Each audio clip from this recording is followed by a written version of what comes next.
আসসালামু আলাইকুম। আপনারা সবাই কেমন আছেন? আশা করি আপনারা সবাই ভালো আছেন। আল্লাহর রহমতে আমিও ভালো আছি। আজকে আমরা আমের আচার বানাবো। আমরা এরকম সাইজের আঠিযুক্ত আম নিয়ে নিয়েছি।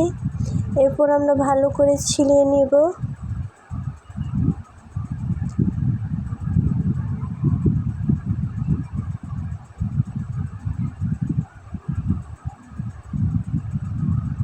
এরকম করে আমরা সবগুলি আম ছিলিয়ে নিব একে একে। আমার সবগুলি আম ছিলানো শেষ।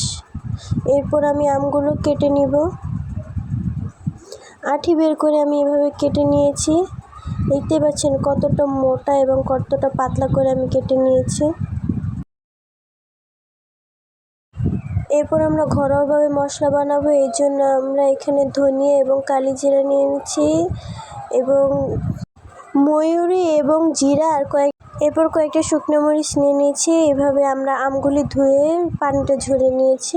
এরপর চুলায় একটি কড়াই বসিয়ে শুকনো মরিচগুলো দিয়ে দিব। আমরা ভালো করে একটু ভেজে নিব। এরপরে আমরা সেই মশলাগুলো দিয়ে দিব। মশলাগুলো আমরা ভালো করে ভেজে নিব, ভেজে গুঁড়ো করে নিব। এরপর আমরা সেই কড়াইয়ে তেল দিয়ে দিব, সরিষার তেল। সরিষার তেলটা গরম হয়ে আসলে আমরা এখানে আদা রসুন বাটা দিয়ে দিব।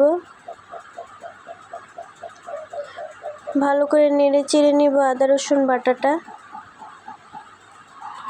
এরপর আমরা এখানে জিরা বাটা দিব, ধনিয়া বাটা দিব। এরপর আমরা ভালো করে আবার নেড়ে চেড়ে নিব।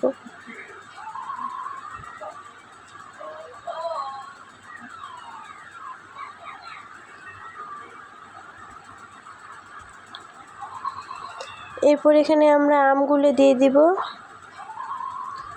ভালো করে নেড়ে চেড়ে নিব। আমগুলি দেওয়ার পরে আমরা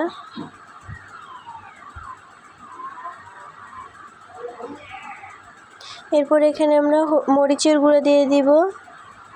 কালারটা সুন্দর আসার জন্য আমরা মরিচের গুঁড়ো দিচ্ছি, হলুদের গুঁড়ো দিচ্ছি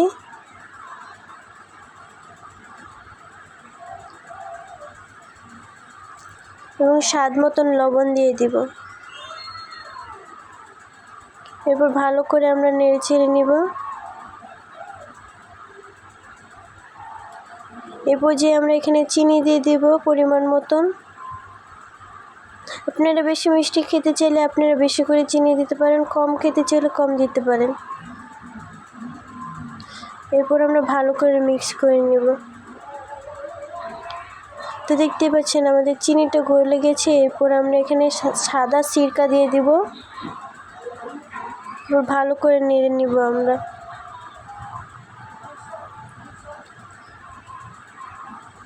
এরপর আমরা সেই গুঁড়ো করা মশলাটা দিয়ে দিব। ভালো করে মিক্স করে আমরা আচারটা নামিয়ে নিব। পরিবেশন করে আপনাদের দেখাচ্ছি। তো দেখতে পাচ্ছেন আমাদের আচারটা কত ইয়ামি হয়েছে। আপনারা চাইলে আমাদের মতন এভাবে বাসায় বানিয়ে খেতে পারেন।